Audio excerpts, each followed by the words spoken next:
We have different models for different markets. We don't, you know, there's so much how to do things stuff. No.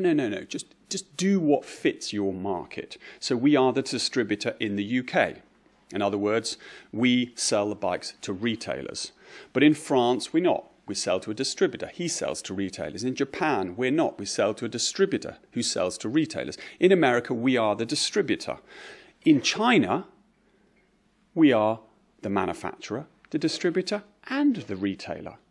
So we took some big risks in China. But how we got to that was we started with Japan. They're a bit of a sort of, opinion leaders. Then we trickled our way through Asia. South Korea came on side. We nearly burnt our fingers, learnt a bit about that. Then we trickled along. And there's this great big China that everyone gets excited about. We're all going to go into China and become multi-billionaires. And it's all going to happen in about 6 months. And luckily, we couldn't make enough bikes. So we wanted to approach that with caution. So we thought, well, place to start is Hong Kong. It's a great way to put your little toe in. Legislation is similar to the UK. Just wait and see if there's a bit of grey market going on. And we found Mr. Lee, who runs a great shop called Flying Ball in Kowloon, set up in 1947. Complete legend. And he reckoned he would sell 15 bikes a year.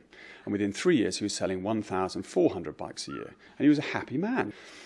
And that showed us that there was a market. Some of it was other people flying into Hong Kong getting a cheap bike. But some of it was going into China. Then we found we had a Brompton club in Guangzhou. That's encouraging on the basis that we didn't actually have any retail in China. And so we thought, well, how do we approach China? At the same time, we're investing heavily in our manufacturing capability in the UK. And to start with, our plan was chop it up into 4 areas and have a distributor for each area. Something that we are doing in everything that we do is not worrying about the business. What we worry about is the customer. We worry about the product. We worry about how someone will feel about our bike 10 years after they've bought it. That bike it's about 15 years old. It's done 35,000 miles. I love that bike. And that is what we are obsessed about.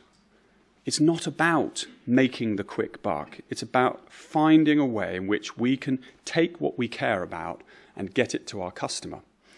And if you stand by that, and if you really, really care about your business and care about how people convey what you're doing, not the brandy stuff, brand's fluffy stuff up here, how you look after your customer, how you make sure that they have a part when they've had it for 5 years, how you make sure that they are looked after when they get a problem. That's what creates a brand. And I think if you go in with the mentality that you're interested in your product or your service, and you combine that with an attitude of just go for it, just try it, and look for people who share that understanding, then I think it may take a bit longer, and you may not see 200% growth, but you will see solid growth for your businesses because there is lots and lots of potential out there.